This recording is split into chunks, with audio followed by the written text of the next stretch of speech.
I thought I'd start with the big picture. The game has come a long way. You've spoken of the AFL as a community and cultural organisation able to use football to effect social change. And criticism these days is more likely to be at football's over-attention rather than its inattention to issues like player behaviour, Indigenous opportunity, respect and responsibility, vilification of minorities, etc. Is this reflective of the sort of AFL and Indigenous code of football that you've sought to shape? I hope so, because we've purposely gone about our business to make sure that, as a code, we reflect in part what the community wants. And this community support, this undercurrent of community support, is a vital ingredient of our game, and that's why we tackle lots of issues within the community, because they're just a reflection of what we are. I mean, we've got a bunch of young lads that kick a leather ball around, but it's so much more than that to the community. And we purposely tackle issues that we get criticised for, that are, in some ways, people argue and have got nothing to do with the game, but we actually think they've got everything to do with the game.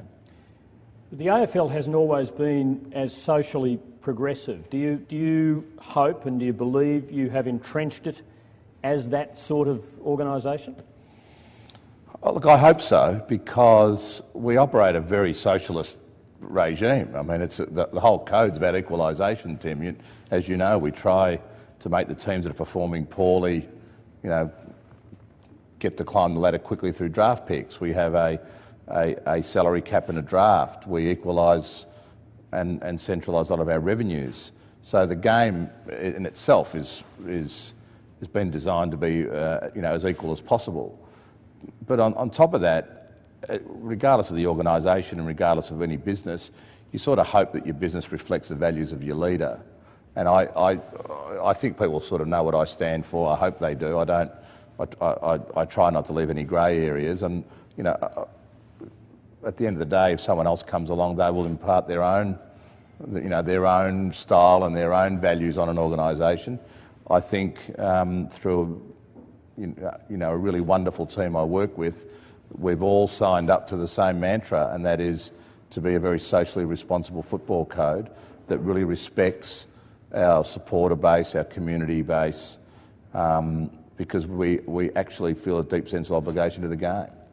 So I think an illustration of the sort of change that I'm talking about is in relation to the engagement with Indigenous Australia. This is quite a different time from, say, 20 years ago, and it seems to me that in the 80s and even into the first half of the 90s, until the celebrated moments when Nicky Winmar raised his jumper and Michael Long complained of being vilified on the Anzac Day stage. And I should say too, I think that until some people in the media wrote and commented strongly and courageously on the issue, football was quite silent. The AFL didn't engage on the issue and almost pretty much gave the impression that it wished it would go away. I think that's true. I think there was a period of time there where we probably as a code would have been ashamed of our attitude.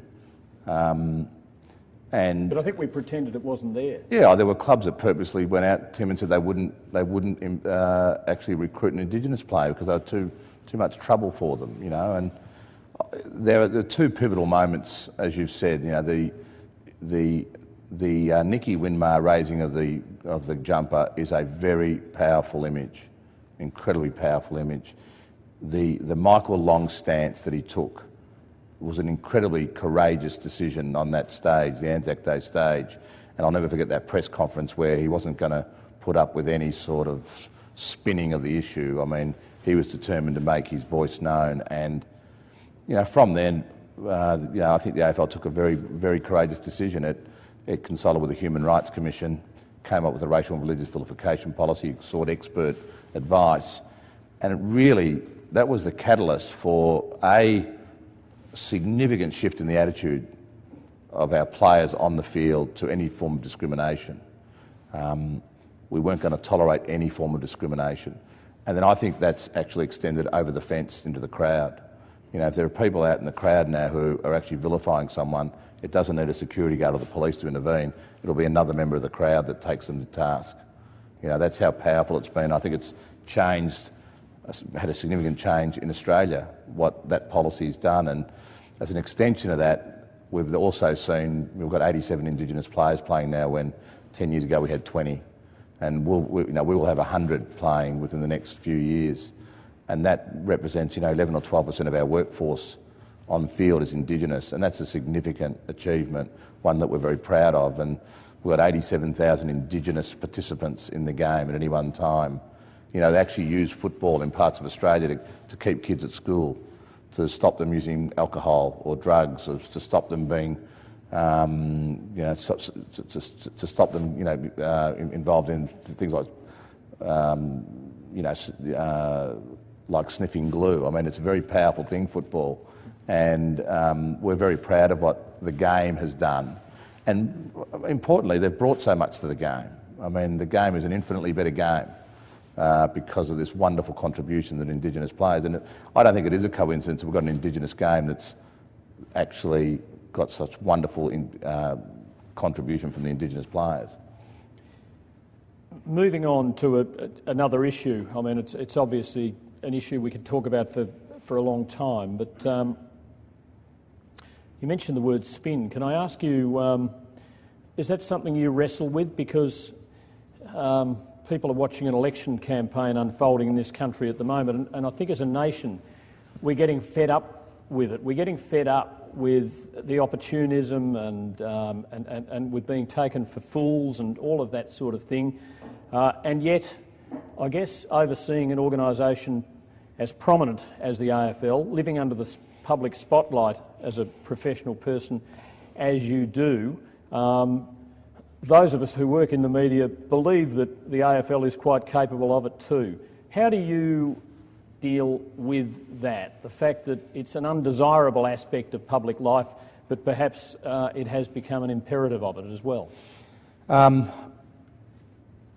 Well, this is an easy question for me because I've held true from day one. And in my view, and the AFL gets covered, we've got 1,500 accredited media cover our game on a national basis, which is, they tell me 3 times what covers federal politics. We've got 700 print journalists covering the game nationally, which averages out at 1 per player.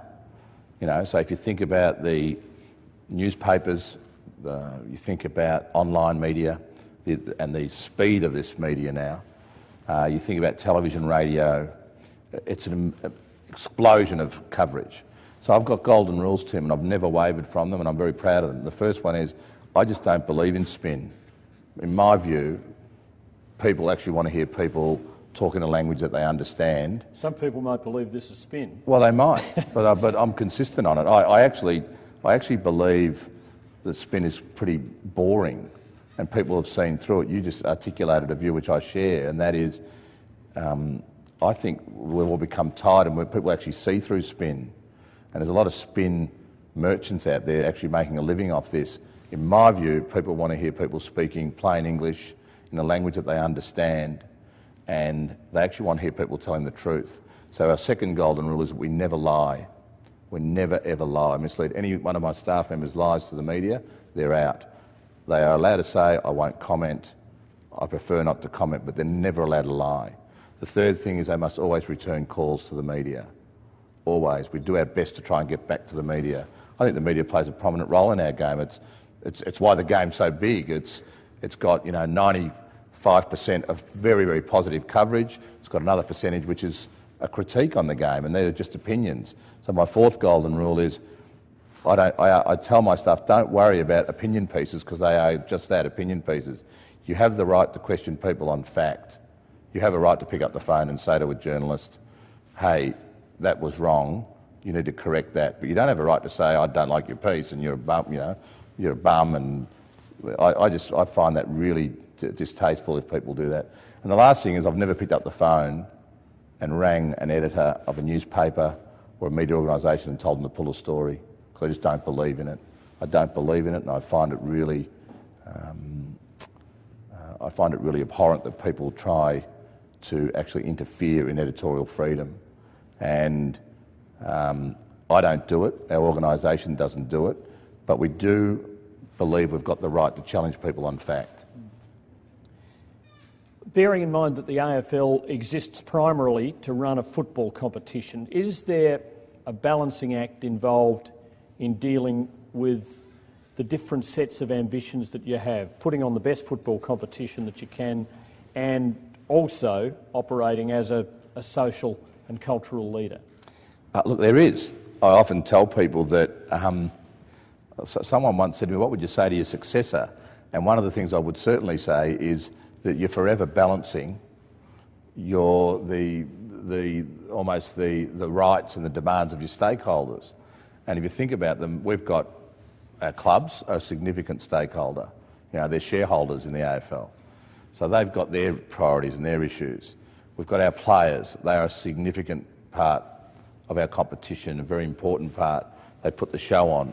So they've got their demands. You've got your supporters, I believe the most important stakeholder, because, you know, there's 7 million that go and there's 600,000 members. So, you know, they've got their expectations. Then you've got your corporate partners who've got a different set of demands. You've got your broadcasters, your sponsors, and so forth. Then you've got your venues. They've got a different set of demands. They want better games and whatever. Then you've got another stakeholder called, you know, state, federal, and local governments, you know, and they've got demands around what they want in their state and so forth.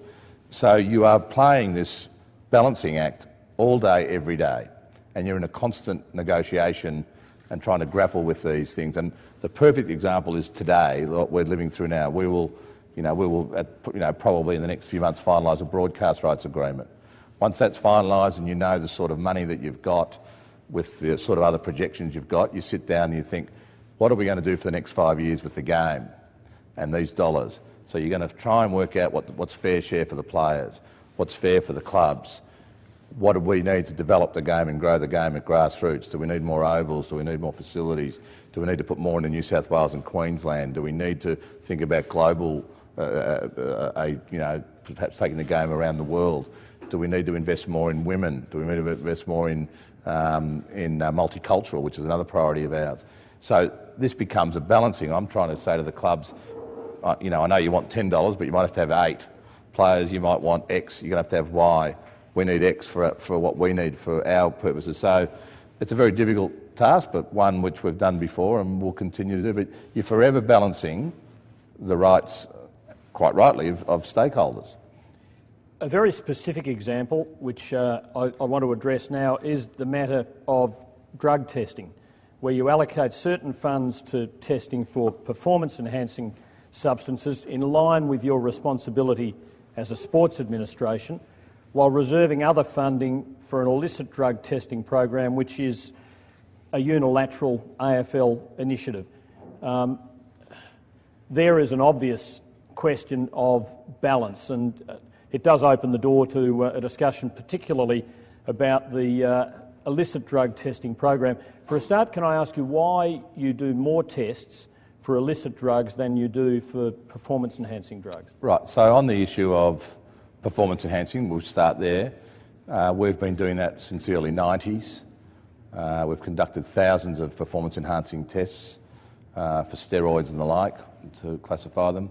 We're part of the World Anti-Doping Authority, and we are regarded worldwide as probably the blue chip client. We've only had one positive test, which was Justin Charles. And we're at the forefront of things like, and we're used by SADA, the Australian Doping Agency, for things like EPO and human growth hormone testing. So as a sport, we're very proud of our testing regime when it comes to performance-enhancing drugs. About 6 or 7 years ago, it had come to our attention that the incidence of illicit drug use may have become quite prominent at AFL level. We approached the players about whether they would participate in a trial, and the players agreed. And we did that on the basis that we wanted to look at a welfare model as distinct from a punitive model. And we sought medical advice. We sought advice from Australian Drug Foundation, drug experts, others who worked in this area, and they all agreed if you want to shift the behaviour of people, far better to do it under a medical and welfare model than a punitive model. So for 2 years we collected data which was purely statistical. There wasn't any rehab attached to it. If there were any positives, it was all anonymous. And we saw in the first 2 years some figures that we were disturbed by. The trend had gone up in the 2 years, and the use of illicit drugs we thought was at a level which we weren't happy with. And we've shared that with the Players Association. And it's not true that as an AFL we sort of unilaterally imposed this. We asked the players whether they wanted to sign up and agree to a regime that no other person in the workforce does, and that's get tested in their private lives for illicit drug use. But it was on the basis that it was a pure medical and welfare model. And to their great credit, they did. In fact, they had input into the policy, and everybody deems it as a three-strike policy, and that you don't catch people. It was never about catching people. It was about shifting the attitude and making sure that we could actually try and arrest this climb in illicit drug use. And in the first couple of years we were doing 300 and 400 tests, and we had a certain percentage above 1%, 1.8%. And now we're doing 1,500 tests and the percentage has come down to 0.89. And what's happened is over the years we've learnt many things. In fact, we've probably got the greatest bank of data in this area as a worldwide sport, because we've got 5 or 7 years now of data that you can actually learn things from. And what we've learnt is it's working, that we're shifting the attitudes of players, that the players who have tested positive on the first time all tell the truth because they know that there's a second and third actual consequence. They don't sit there and say, oh, my drink got spiked or whatever. They say, look, I made a mistake, this and that, I shouldn't have, whatever. We've found out that in 96% of the cases they've involved alcohol as a precursor, which allows us to then attack alcohol as an issue. We've found out that in some cases it's related to other illnesses like depression. And we've never had a player test positive 3 times in all this time. And that's not to say that if they do test positive 3 that they won't have a consequence, because we've got advice that there needs to be a consequence after that. But after a first positive, they get rehab. And in many cases, players aren't repeating. In that case, I can't remember the exact number, but we've got something like 6 or 8 players on 2 positives, and this is after thousands of tests. And players have actually said, they've said 2 things, which is interesting. On the occasions that they've been caught, they say, in the majority of cases, please don't tell my mother, which is interesting, because it's all confidential. The only person that knows is the club doctor and our doctors. The club doesn't know, which has always been an issue of contention. And they also say, in many cases, thank God I've tested positive because you've changed my life, which is something we're very proud of. You've been attacked from both ends of the argument.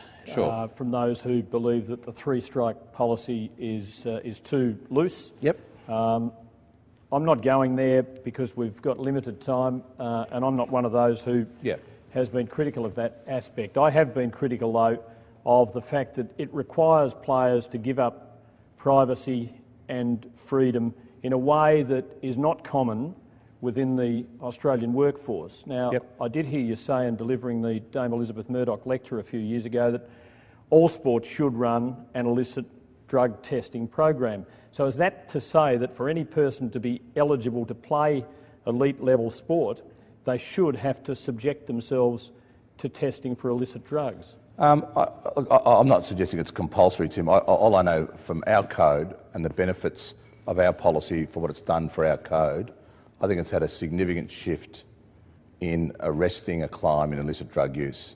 And our rate of illicit drug use for young men, and they are young men, between 18 and 32, is way, way below the use out there in the community. And drug experts from around the world and other codes now that have sought our input are actually marvelling at what's happening with this trend. That somewhere in amongst this is something working. And if we can reduce the incidence of illicit drug use in the community, because we, like many people, abhor illicit drug use, then we're proud of that. And we're the only code in this country, because there's 3 codes now who've got an illicit drug policy, who actually publish their results. We publish them. It's out there for everyone to see. We tell there's 1,500 tests. We say we're going to increase the number of tests to this. We say we've had 8 positives. We say here's what they are. Methamphetamine's gone up and cannabis has gone down. Got nothing to hide about this. What we don't do, though, is we don't reveal players' names. We don't name and shame them. We treat this as a purely medical model to try and change people's behaviour. Let me throw you a hypothetical. What would you do if the parents of a young potential draftee of extreme talent contacted you and said, we're a family of staunch civil libertarians and we don't want our son to be drug tested in this way. He wants to play in the AFL, he understands and accepts performance-enhancing drug testing, but as a matter of principle, he isn't prepared to have his privacy invaded by the illicit drug testing code. He lives at home with us and we support him to the hilt. I'd say to him, first of all, I would really like you to sit down with the Players Association and go through an education process about what this policy is all about and why we have it and what some of the learnings are. And after that, come and see me if you've got any issues, because in my view, he may have a different view after spending some time understanding what the policy is about. One more question before I change the subject. The Players Association, as you say, took this upon themselves, but they did it on a vote of or a decision made purely by their executive, a small coterie of senior members, not representative necessarily of the 700 or so who are members. Is that a reasonable way of such a relinquishing of privacy of each individual to be conducted? I could make arguments for both, Tim, because I think I know where the question's going. But I think on balance, yes, because at the end of the day, you vest your faith in a board to make decisions on behalf of many. BHP have got tens of thousands of shareholders, and they vest their faith in a board to make decisions rightly or wrongly. But this is about giving up privacy. No, I understand that, but they wouldn't have done that without each club delegate speaking to their players, the club delegates reporting back into the executive and the executive discuss. I just can't imagine the executive would have taken a decision without a wide-ranging consultation with their players. And I actually know that they did. And of course, in amongst that, you've got dissenters. But I know when I was CEO of the Players Association, it's impossible to get 700 players to agree on something. Whether it's car parking or tickets or money or whatever. So what you've got to do, I guess, like in somewhat bizarre way, like a political party, you've got to take the majority view. And I used to say that to players. I know I hear you. I know you don't like that, but somewhere you've got to make a decision on behalf of the constituents, and you've got to take the majority view. We could sit here debating this one until lunchtime. We'll change the subject. We try to do the same with our clubs, Tim, by the way.